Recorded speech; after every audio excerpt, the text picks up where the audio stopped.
हमेशा पूर्व की ओर ही मुख किए रहता है। शिव मंदिर में नंदी जी को देखो तो शिव जी की ओर मुख किए रहते हैं। मोर पक्षी है, उसको देखो तो बादलों को देखकर ही नाचता है। पर इंसान न जाने कितनों के इशारे पर नाचता रहता है।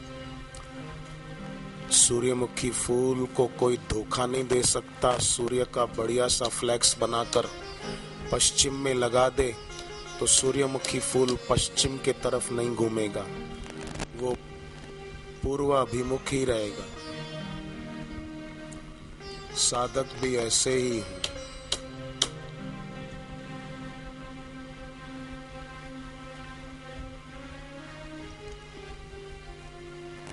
ऋग्वेद का आदेश कि सुपथ से कुपथ की ओर कभी न जाएं। गुरु की बताई राह सुपथ है, कल्याणकारी पथ है।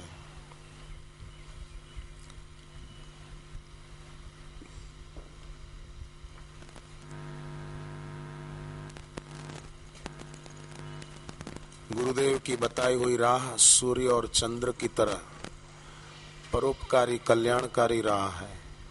इसलिए वेद कहता है मां प्रगाम पथो वयम, सुपथ से कुपथ की ओर न जाएं। तो क्या करें? यजुर्वेद कहता है अपने मन को हमेशा शिव संकल्प से युक्त रखो। तन में मनः शिव संकल्प मस्तु। कोई बेकार का संकल्प उठे तो तुरंत ओमकार का जप करते हुए उसको काट दें। गुरुदेव की जीवन रसायन, निर्भयनाथ पुस्तकें ये ऐसी ही कल्याणकारी पुस्तकें हैं।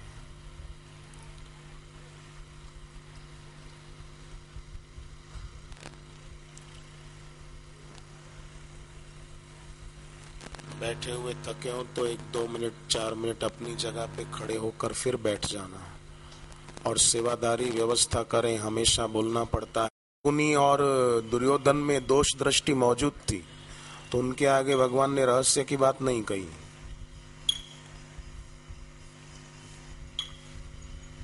दोष दृष्टि वाला फिर कल्याणकारी वचन में भी दोष दर्शन करके अपने कल्याण से वंचित रह जाएगा। और दूसरी बात, अपने गुरु के सामने विपरीत अपेक्षा से न सोचने वाला ही दोष दृष्टि से मुक्त हो पाता है। विज्ञान समर्थ हो जाए तो संदेह से भरे व्यक्ति के रक्त में रासायनिक फर्क खोज सकता है कि जिसके अंदर में संदेह है, शंका है, उसको कितना घाटा होता है। अगर मन गुरु चरणों में अनुरक्त हो जाए तो शरीर का कण कण भी बदल जाए, व्यक्ति का अंतस परिवर्तित हो तो बाह्य जीवन भी परिवर्तित हो। तो भक्त जो होता है वो अपने अंदर दोष दर्शन रखता नहीं, वो अपने अंदर भक्ति को रखता है। क्योंकि भक्त जानता है अंदर दबाए हुए संदेह घातक हो सकते हैं और अंदर रही हुई श्रद्धा कल्याणकारी हो जाती। अंदर रही हुई गुरु के प्रति भक्ति वो अष्टलक्ष्मी को खींच लाती। शबरी और अहिल्या, शबरी महान भक्त थी और अहिल्या से महान भूल हुई थी, पर शबरी को भी राम जी के पास जाना नहीं पड़ा और अहिल्या को भी राम जी के पास जाना नहीं पड़ा। शबरी के पास भी भगवान आए तो अहिल्या के पास भी भगवान आए।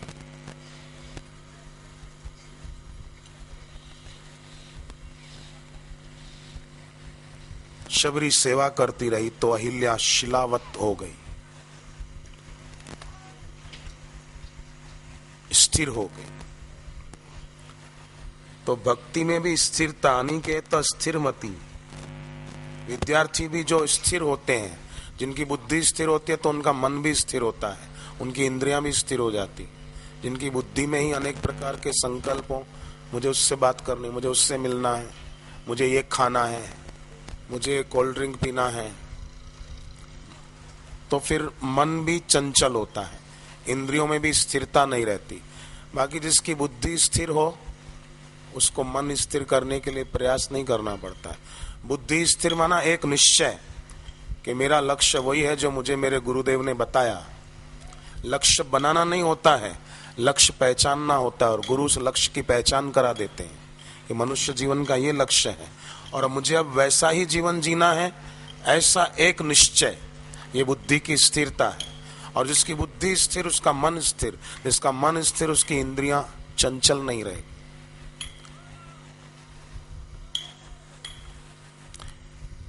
कोई वस्तु, कोई व्यक्ति का रूप आकर्षित नहीं कर पाएगा।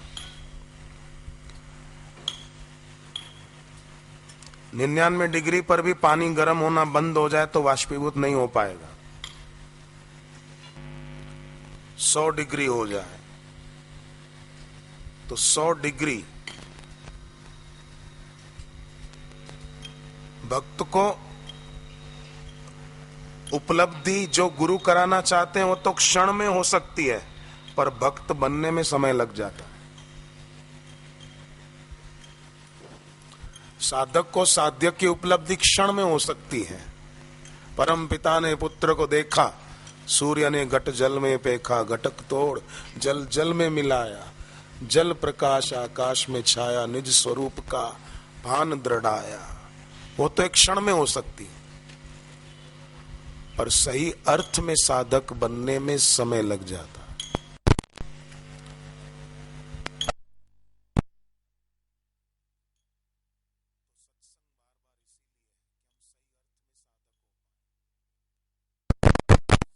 में भक्त हो,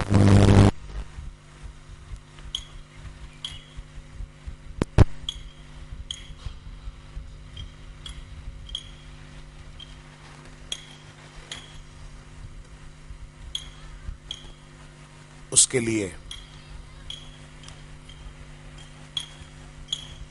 बहुत जरूरी अगर कुछ है तो वो यही कि कर्तव्य की स्मृति रहे, स्वरूप की स्मृति रहे और अपने इष्ट की, गुरु की स्मृति रहे। जिसको कर्तव्य की स्मृति होगी वो अकर्तव्य नहीं करेगा, जिसको स्वरूप की स्मृति होगी वो देहाभिमानी नहीं होगा, और जिसको अपने गुरुदेव की स्मृति होगी वो किसी में आसक्त नहीं होगा। और जो किसी में आसक्त नहीं होगा वो सशक्त साधक बन पाए, जैसा गुरुदेव चाहते हैं। तो हम रोज नियम के समय केवल माला पूरी करनी है, पाठ पूरा करना है, यही नियम ना हो।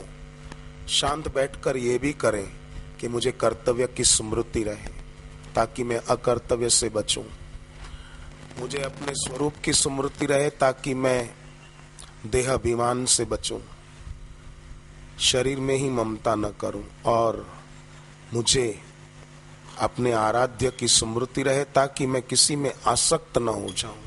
ये हो गया जीवन साधन में।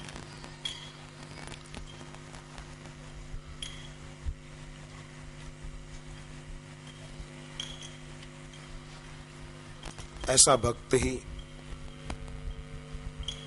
जैसा श्री कृष्ण चाहते हैं, गुरुदेव चाहते हैं, ऐसा होकर तर विद्यार्थी इस उम्र से ही ठान ले कि मुझे चंचल नहीं रहना है और मुखर नहीं होना है, अधिक वाचाल नहीं होना है, व्यर्थ के शब्द बोलने वाला नहीं बनना है, निशब्द में शांति पाने वाला बनना है। मौन को विद्यार्थी ध्यान से सुनना, मौन को भगवान कृष्ण ने अपनी विभूति बताया है गीता में। एक माता है, मैं जानता हूं, उनको पिछले 9-10 साल से मौन है, और जब से मौन हुई तो उनके घर में संपत्ति बढ़ गई, आमदनी बढ़ गई घर में। और वो महिला सब्जी लेने जाती है तो भी मौन में ही सब्जी लेके आ जाती, घर का कुछ अनाज सीधा सामान लेने जाती है तो मौन में ही ले आती, बोलती नहीं। बुद्धि की स्थिरता से मन की स्थिरता, मन की स्थिरता से इंद्रियों में भी स्थिरता, और घर में संपत्ति बढ़ गई इससे। और कई लोग चिंता करते रहते हैं, जन्म पत्रियां लेकर धक्के खाते रहते हैं, अंगूठियां, तावीज और धागे बांधते रहते हैं, फिर भी दुखी के दुखी रहते हैं। और जो शांत होकर साधना में तत्परता से लगते हैं तो उनके घर में महीने 1.25 लाख की आमदनी। क्या घाटा पड़ा? मौन होने से क्या तकलीफ पड़ी? और मौन भी जड़ता वाला मौन नहीं। अगर खाली मौन रहने से ही सब हो जाता तो पत्थर तो मौन ही है, वृक्ष भी मौन है। पत्थर क्या बोलते हैं, ईंटें क्या बोलती है? जड़ता वाला मौन नहीं, भक्ति भाव वाला मौन, जिसमें अपने आराध्य की स्मृति बनी रहे, गुरु में भक्ति भाव पक्का हो। साधक को गुरु मिलने पर इतना ही करना है, बस उस गुरु में दोष दर्शन रहित की श्रद्धा, प्रेम, भक्ति हो।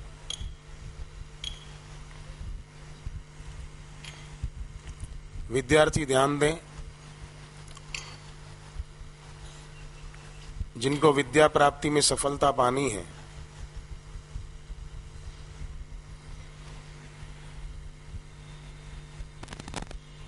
उन विद्यार्थियों को यह ध्यान रखना होगा कि जैसे पूर्व काल के विद्यार्थी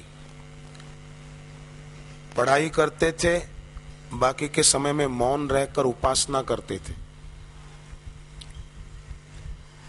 तो हम भी अभी विद्यार्थी हैं। पढ़ाई के टाइम पढ़ाई की, बाकी के टाइम व्यर्थ की बातों में, क्रियाकलापों में समय न गंवाकर हम भी उपासना करें। माला लेकर जप करना एक क्रिया दिखते हुए भी उपासना है। अगर जिन विद्यार्थियों ने दीक्षा ली है वो आने वाले पुरुषोत्तम मास में अगर जप का अनुष्ठान गुरु मंत्र का करें तो उनको बहुत सफलता मिल सकती है। 18 अगस्त से 16 सितंबर अधिक मास है। इन दिनों में किया हुआ अनुष्ठान विशेष फलदायी होता है।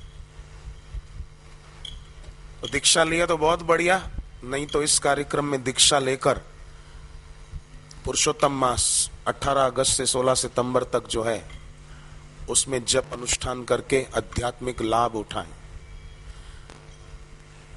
साधारण आदमी केवल रुपयों का लाभ ही लाभ मानता है, पर भक्त तो इस जप तप के लाभ को सच्चा लाभ मानता है।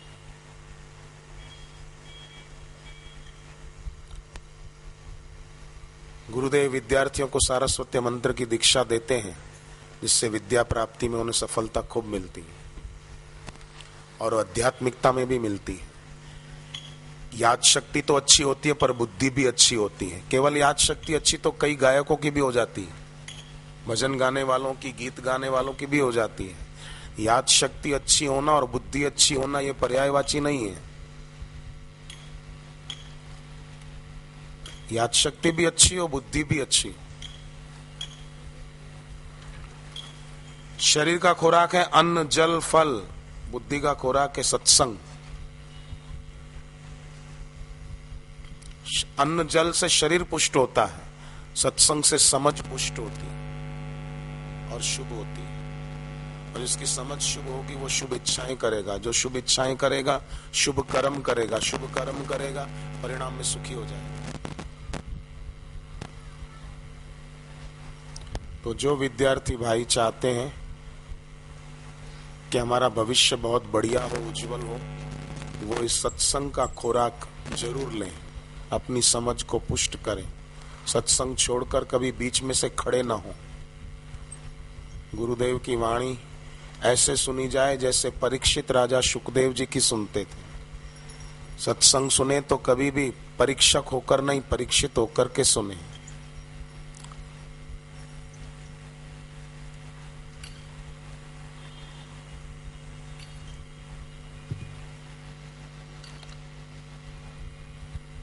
इससे आध्यात्मिक उन्नति भी होगी, व्यवहारिक उन्नति भी होगी। वेद कहता है, ऋग्वेद, कि हम सदा कल्याणकारी मार्ग पर चलें, पर मूर्खों के मार्ग का अचेतानस्य मां पथो विदुक्षः, मूर्खों के मार्ग का अनुसरण न करें। ये फैशन कर रहा है हम भी करें, ये क्लब में जाता है हम भी जाएं,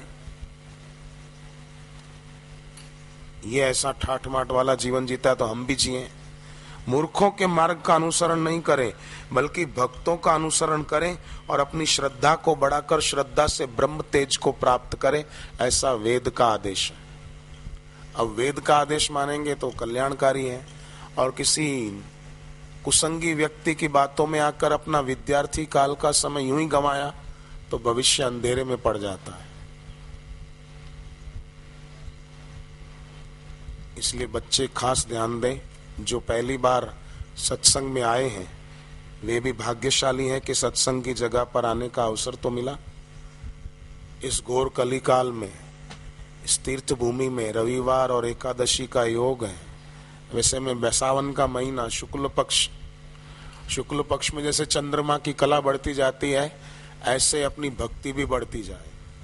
शुक्ल पक्ष में जो चंद्रमा को अर्घ्य देते हैं ना, उनके व्यक्तिगत कारोबार में, धंधे में बरकत पड़ती है।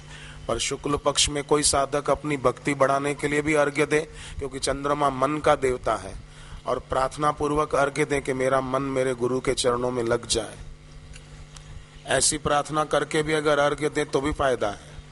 तो शुक्ल पक्ष में दूज से पूनम तक चंद्रमा को अर्घ्य देने वाला दैवी संपत्ति भी बढ़ा सकता है, और लौकिक संपत्ति जो इस दुनिया में काम आए वो भी बढ़ा सकता है। और खर्चा कुछ भी नहीं है, दूध तो घर पे आता ही है। थोड़ा सा दूध ले लिया, दूध ना हो तो पानी। गीता में तो लिखा है, भगवान पत्रम पुष्पम फलम तोयम यो में भक्त्याम प्रयच्छति। भगवान पत्र से एक पत्ता अर्पण करो तो भी खुश हो जाते, एक फूल अर्पण करो तो भी राजी हो जाते हैं। पत्रम पुष्पम फलम, फल राज अर्पण करो तो भी राजी हो जाते हैं। अब फल खरीदने के पैसे ना हो तो खाली पानी अर्पण करो तो भी राजी हो जाते हैं। मेहमान घर पे आए और खाने का टाइम हो और अपन बोले कि साहब आप तो लेट पड़ गए, खाना पीना सब पूरा हो गया, आप खाली पानी से ही पेट भर लीजिए, तो वो क्या करेगा? उसका चेहरा देखने जैसा होगा तब।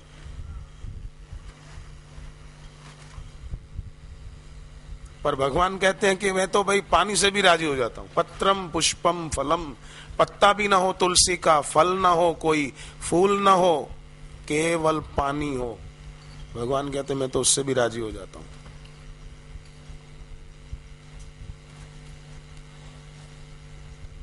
तो चंद्रमा को पानी से भी अर्घ्य दे सकते हैं, दिया जलाकर दिखा सके तो भी अच्छा है। और प्रार्थना के है, भगवान गीता में आपने कहा है नक्षत्रों का अधिपति चंद्रमा मैं हूं और मन के मालिक देव भी चंद्र हैं, तो प्रभु मेरा ये अर्घ्य स्वीकार करो और मन के देवता चंद्र मेरा मन मेरे गुरुदेव के चरणों में लग जाए। भक्ति भाव पूर्वक मैं अपनी साधना को संपन्न करूं,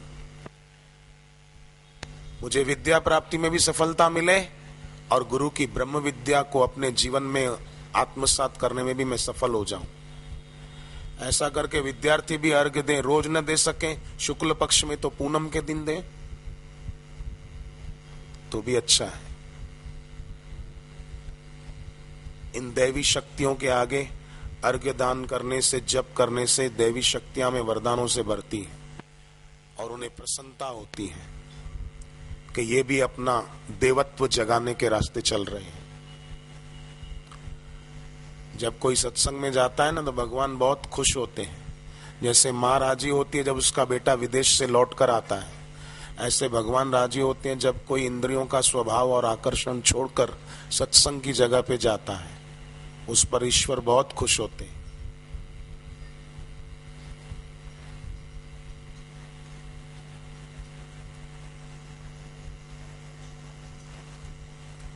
और ईश्वर खुश हुए, पाप नष्ट हुए, उसकी पहचान क्या? अंतर में आनंद आनंद आए, अच्छा लगे, प्रसन्नता बनी रहे और सुपथ से कुपथ की ओर न जाए, मूर्खों के मार्ग का अनुसरण न करें, प्रयत्न पूर्वक।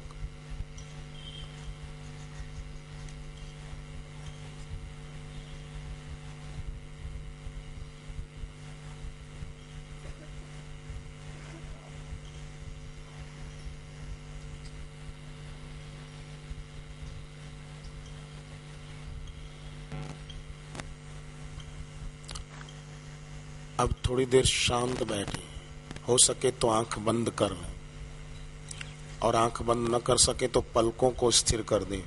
पलकें झपके नहीं ज्यादा, बंद रखें तो भी अच्छा, खुली रखें तो स्थिर करें, पलकें गिरने न दें, बंद रखें तो भी अच्छा है।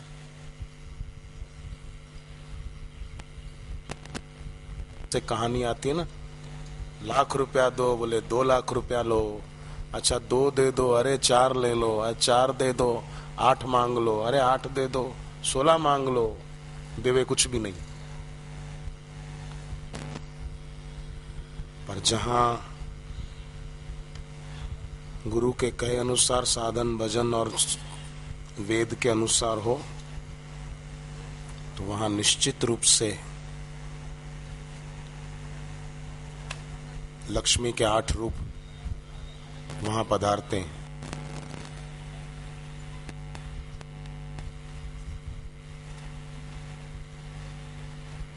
अभी पूना महाराष्ट्र में एक लड़का मिला, जवान, बोले मेरे सिर पे 8 लाख रुपया कर्जा था, उतर गया 1 साल में, दीक्षा के बाद एक साल में खाली। गुरु पूनम पर मिला था पूना के आश्रम। शंख नहीं रखा था उसने घर पे, गुरुदेव की तस्वीर रखी थी बाहर भी और दिल में भी।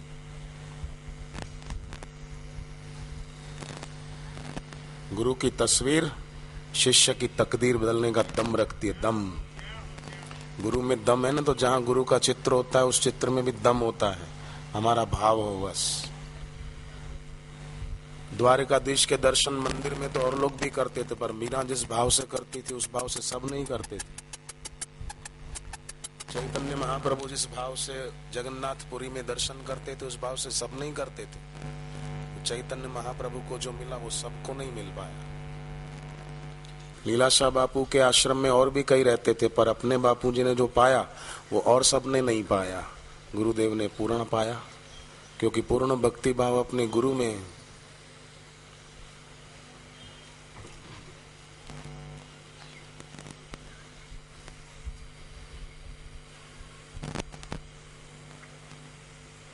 गुरुदेव पधारने वाले हैं अभी कुछ ही क्षणों में।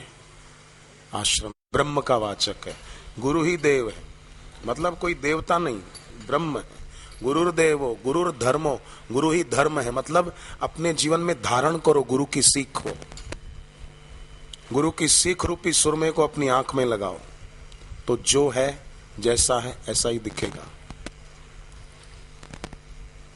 गुरु निष्ठा परम तप, अपने गुरु के चरणों में निष्ठा रखें कि मेरे गुरु मंत्र के जप से ही मुझे सब कुछ मिल जाएगा, क्योंकि गुरु मंत्र ही सब कुछ है।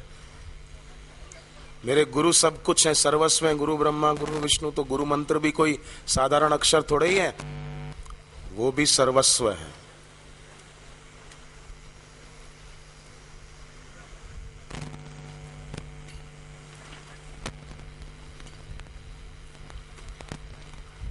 पंडित के पास गया एक आदमी के, बहुत दुखी हूं, क्या करूं। उसने कहा कि शनि की पनौती चल रही है, कोई काली चीज दान करो।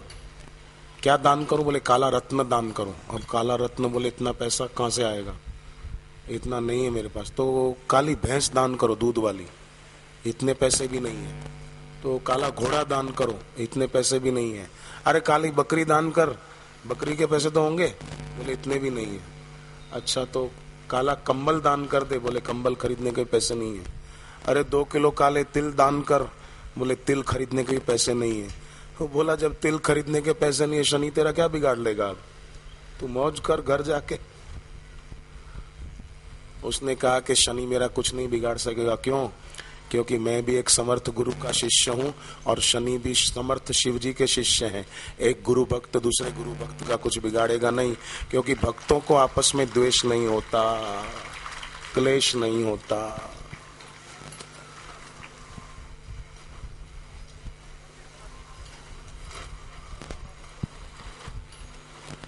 इसलिए भक्तों को कोई डराए, शनि की पनौती, बोले हो ही नहीं सकता, तेरे पर ना आ जाए कहीं, देखना। जो दूसरों को डराते रहते हैं ना, शनि देवता भी इंतजार कर रहे हैं कि तुम ऊपर आओ, मैं तुमको दिखाऊं कि मेरी नजर किस पर है।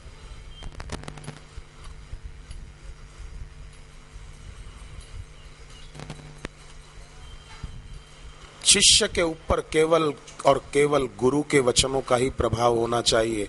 और कोई कुछ कह दे, बोले तुम्हारे पर ये है, तुम्हारे पर वो है, उसका प्रभाव अगर पड़ रहा है समझो तुम्हारे पर अभी गुरु का प्रभाव नहीं पड़ा है। अगर सदगुरु का प्रभाव हो तो किसी और का प्रभाव पड़ ही नहीं सकता कि शनि खराब है और मंगल खराब है, काहे को खराब होंगे, सब ठीक हो जाएंगे अगर गुरु में भक्ति है तो, गुरु मेहरबान है तो। सारे ग्रहों के स्वामी एक बात याद रख लो, शिव जी हैं। 9 ग्रहों के स्वामी शिव जी हैं और जो शिव है वो गुरु है, जो गुरु है वो शिव है। वो राजी तो 9 ग्रह भी राजी, वो गाय को नाराज रहेंगे। ये गणित लगाओ, सीधा गणित है।